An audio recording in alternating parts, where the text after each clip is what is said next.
شايفين ما أحلاها؟ أحسن من مليون سكينة. أنا بحب أحط الثومة زي ما هي هيك من غير ما أفصفصها، من غير ما أسوي فيها إشي. بسم الله. شوية زيت زيتون لتحت. نحط الدجاج على الوجه. أنا عندي بهارات دجاج مشكلة، البصل، في رشة فلفل أسود، رشة ملح منيحة. هاي السماك. كل ما تحطوا زيت اعرفوا انكم بدكم كمان زيت للمسخن، لانه روح المسخن زيت الزيتون والبصل. ان شاء الله بس ما تلاقينش الدنيا واحنا نشتغل. تعالوا اورجيكم الطابون شو سويت فيه انا. هاي الطابون يا سادتي. هاي حطيت شوية احجار صغيرة، مش راح يلزمنا كثير احجار.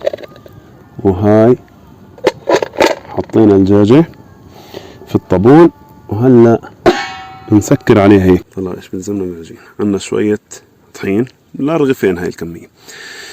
عندنا شوية طحين، شوية سكر، شوية خميرة، وشوية ملح، وشوية نخالة ناعمة.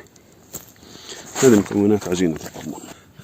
نحاول نخلي العجينة شوي مركة عشان تكون لينة وسهلة بالحركة معنا. هاي العجينة بعد ما عجنتها راح اتركها شوي هيك. لازم تخلوا النار عشان ما يتوسخش الدجاج وما يخربش من الدخنة.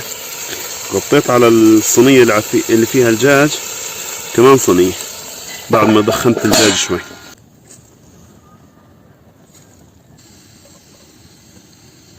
ياه، ريحة الزيت مع ريحة البصل تكلكوش على الدجاج مرفوعة، مش راح تنحرق.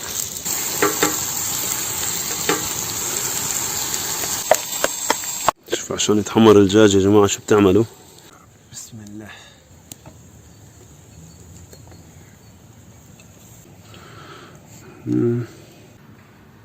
تمام. هلا ضل عنا ان نجهز الخبزات على الفراش. يعني اول مشوار شو اللي خلاك تفكر ان البسكليت لازم اسوي اكل؟ مثلا ما اخذتش سندويش، ما عملتش فيش مشترى، شو اللي خلاك تسوي؟ لا، اول اشي انا بطلع باحراش، ما فيش مجال لا مشترى. هذه نقطة. طيب هذا الخبز يا جماعة.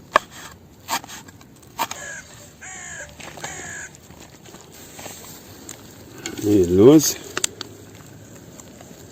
البقدونس، وسلامة روح الغانمين. جهزت. خلص الفيلم الهندي.